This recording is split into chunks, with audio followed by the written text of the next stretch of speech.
Sobra na yung pagkamakulit ka, ha? Nagtatakbo-takbo ka dun sa ibabaw ng higaan. Makulit, oh. Sobra. Talaga makulit to.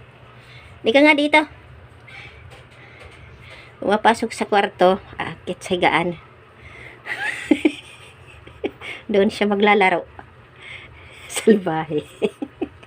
Salbahe ka na, Ning. Ano ba yan? Ang anak ni Lali? Salbahe na.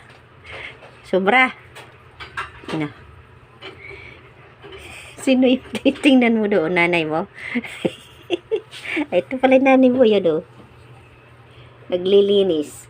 Tapos dito naman si Ganda. Ganda! Nag-iinat. Nag-iinat-inat si Ganda, oh. Dito ka nga. Dito kayong dalawa. Nandiyan kayo. Amain yan.